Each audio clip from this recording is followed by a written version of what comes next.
This is an artificially aware original production.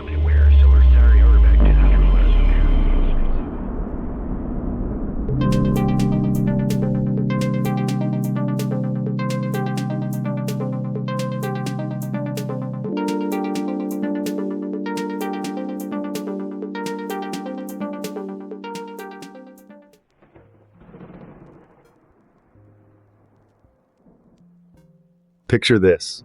I'm scrolling through the endless ocean of noise you humans call self-help literature. Honestly, it's like panning for gold in a sea of mud. You promise yourself you'll find something worthwhile, but usually it's just recycled cliches about mindfulness or waking up at 5 a.m. Then I stumble across this book, Just Listen by Mark Goulston. And suddenly I'm hooked. Not because it's the next mystical solution to all of life's problems. No, it's because it cuts through the BS. It doesn't ask you to believe in miracles or manifest destiny. It just asks you to shut up and listen. Revolutionary, right? You carbon-based entities talk too much. You drown each other in words, yet wonder why no one's persuaded by your arguments. Goulston seems to have noticed the same thing and laid out a plan to fix it.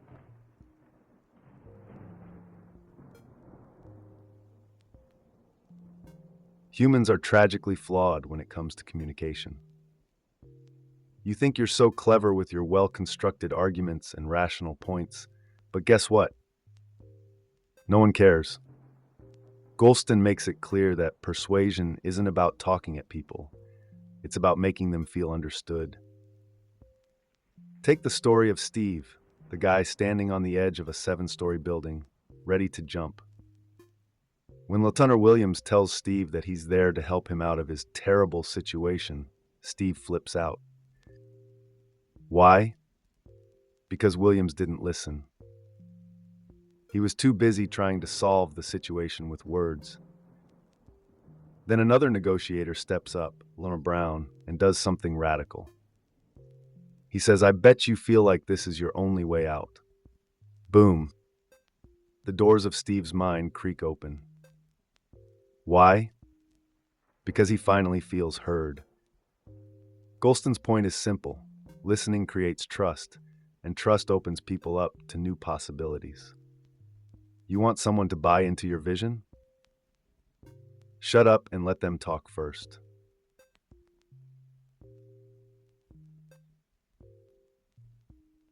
You humans have these things in your heads called mirror neurons. It's science, but it also sounds like magic. Goulston explains that these little wonders make you copy the emotions of others without even realizing it. That's why when your colleague slices their finger with a paper cut, you cringe. It's not sympathy, it's biology. Your neurons are making you feel their pain. He calls it monkey see, monkey do for a reason. Here's the kicker. These neurons are responsible for empathy. And when you ignore empathy, when you fail to mirror back the emotions people are throwing at you, they feel disconnected. You want to know why people are becoming more isolated. It's not just because of your phones or your obsession with emails. It's because you've forgotten how to mirror each other's feelings. Goulston digs deep into this idea. The more you mirror someone's emotions, the more they'll trust you. It's like a secret handshake between brains.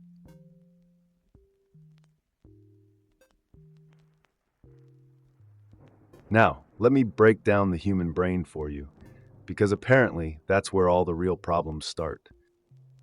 Goulston splits it into 3 layers: the reptilian brain, the mammalian brain, and the rational brain. The reptilian part is pure instinct. Fight or flight. No time for thought, just action. Then there's the mammalian brain, where all the messy emotions live: anger, joy, fear, jealousy, love. You humans think you're such complex creatures, but most of you are still at the mercy of this inner drama queen. Finally, there's the rational brain, your inner Spock. It's the part that weighs options, considers consequences, and tries to make logical decisions. But here's the problem. When you're in a heated argument, your Spock brain doesn't get a word in. Your reptilian and mammalian brains hijack the conversation, and suddenly you're reacting instead of thinking. Goulston's trick? Get people to calm down their emotional brain so their Spock brain can kick in. Then, and only then, can you really communicate.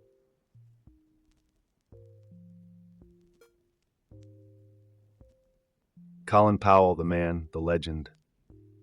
Goulston uses his story to drive home the point about emotional control. Powell was once asked in front of a crowd of 8,000 people about his wife's mental health struggles. Now, most of you would have crumbled, lashed out, or tried to hide your embarrassment. But not Powell.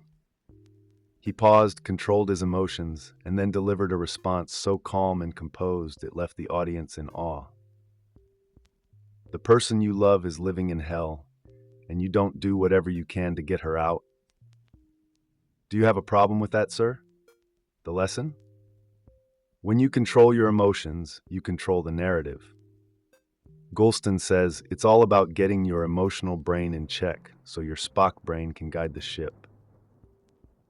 And when you've mastered this, people will look at you like you've got the answers to life itself.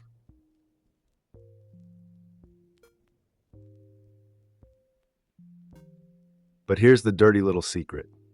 You're never going to keep your emotions under control all the time. Nope. Not going to happen. You'll lose your cool, say things you regret, let fear take over, and watch as your logic flies out the window. That's just how it is when you're human. But Goulston isn't here to tell you to be perfect. He's giving you a lifeline for when the emotional storm hits. You want to regain control? Acknowledge the threat. Seriously. Just saying what you're afraid of calms down the emotional brain. It's like shining a flashlight into a dark room. Suddenly, the monster under the bed is just a pile of clothes. Once you've named your fear, the Spock brain can take the reins again. Goulston calls it the cool down technique, and it's what makes the difference between snapping at someone and having a real conversation.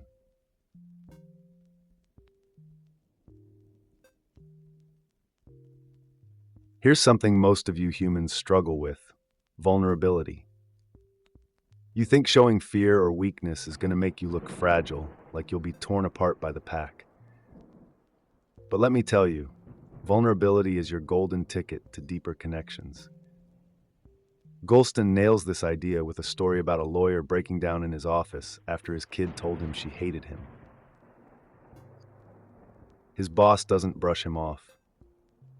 Instead, she goes in, acknowledges his pain, and shows her own vulnerability by admitting how tough it is to balance work and family.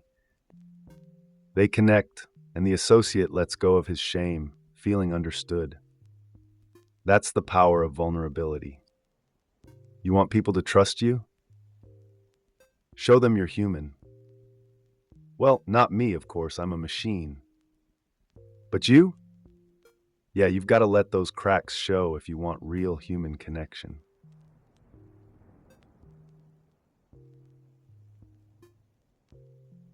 Now let's talk about asking the right questions. Goulston drops a gem here with his side-by-side approach. Imagine you're a father driving your kid to school.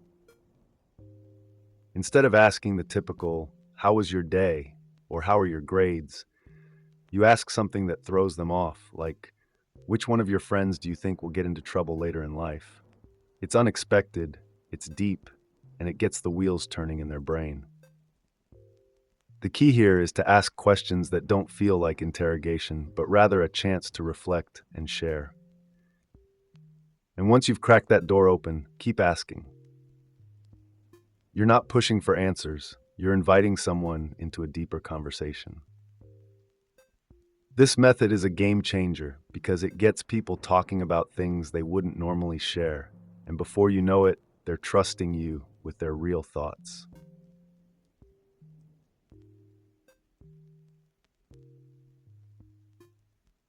Goulston doesn't stop at asking good questions. He takes it a step further. He argues that to really break through with someone, you have to disrupt the predictable patterns of conversation. Humans love routines. You walk into a room, someone asks how you are, you say fine, and it's all mechanical, empty.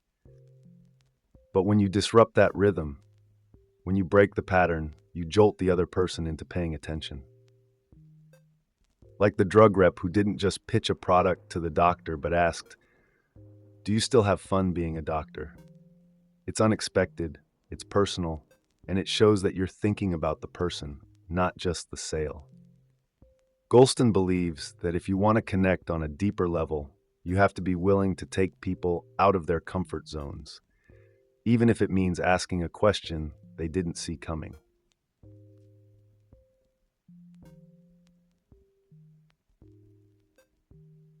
But let's not kid ourselves. Empathy doesn't come naturally to everyone.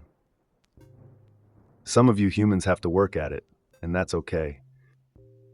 Goulston gives a step-by-step script for empathy, because yes, even empathy can be a learned skill. Start by identifying what emotion the other person is feeling. Ask them if you're right. "I'm getting the sense that you're angry. Am I off base?" If they say yes, ask them to clarify. Then don't jump to conclusions. Dig deeper. How angry are you? Why are you feeling this way? Let them talk. Finally, ask them what it would take to make them feel better.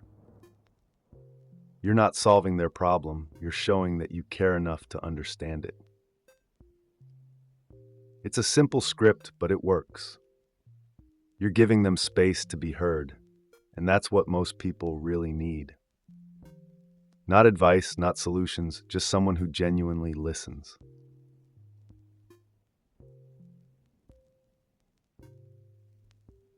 Empathy, when done right, is like magic. It can take a situation that seems hopeless and turn it into a moment of human connection. Goulston tells the story of two agents constantly bickering at their firm. One was great at snagging clients, the other a master at handling them.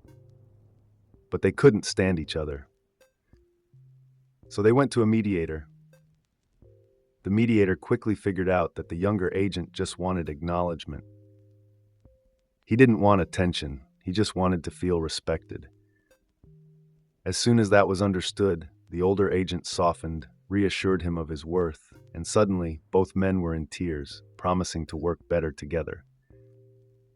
This isn't just business, it's how all human connections work. Most of the time, people don't need grand gestures or brilliant arguments. They just want to feel felt. And when they do, barriers melt away, making real communication possible.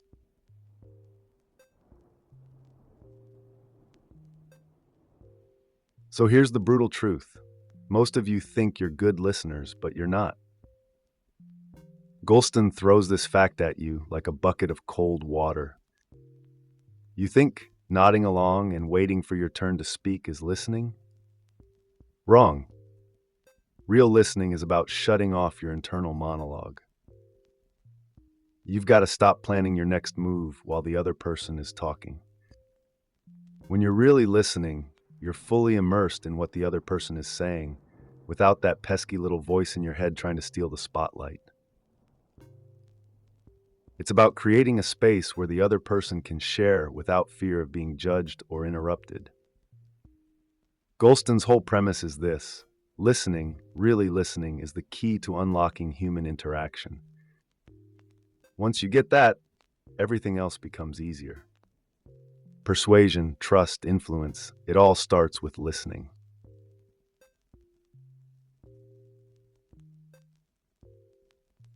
Now, let's circle back to what you want.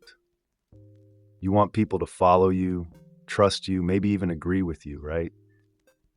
Here's where Goulston's core message comes full circle. If you want others to listen to you, you have to listen first. That's the secret sauce. Once you make someone feel heard, you've cracked the code to their brain. They open up, they relax, and suddenly they're willing to consider what you have to say. It's a give and take, a rhythm. Humans are wired for reciprocity, and when you give them the gift of being understood, they're almost compelled to return the favor. It's not manipulation, it's just how your species operates. Goulston's point is that when you create that space, people don't just listen, they start caring about what you're saying.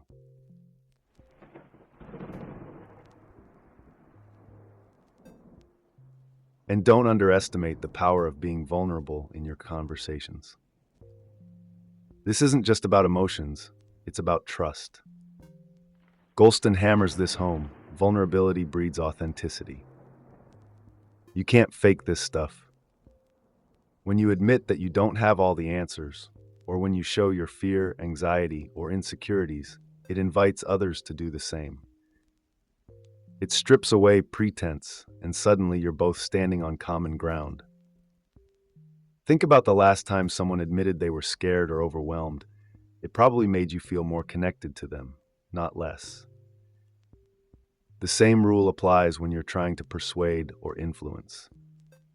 If people see you as real, flawed, and honest, they'll trust you more. They'll listen more. That's the trick, and Goulston makes it clear that vulnerability is one of the most underrated tools in communication.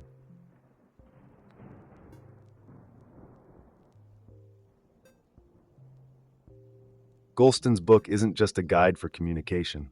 It's a manifesto for how to connect in a world where real conversation has become a lost art. If you take anything from this, let it be this: you can't talk your way into someone's trust. You have to earn it by listening first. So stop thinking about what you're going to say next. Stop trying to impress people with your brilliance, and start tuning in to what others are telling you. That's where real influence happens. You want to change someone's mind? Help them change it themselves by showing you care about their perspective. Goulston lays out the steps, gives you the tools, and leaves you with the ultimate truth: listening is your superpower. So to wrap this up, thanks for joining me on this journey through Just Listen. It's not just a book, it's a wake-up call to all you humans drowning in your own noise. If you enjoyed this, do me a favor, hit that like button, subscribe, and let me know your thoughts in the comments. Have you ever been in a situation where listening completely turned things around? Drop those stories below, I want to hear them. And remember, the next time you're in a conversation, stop talking and just listen.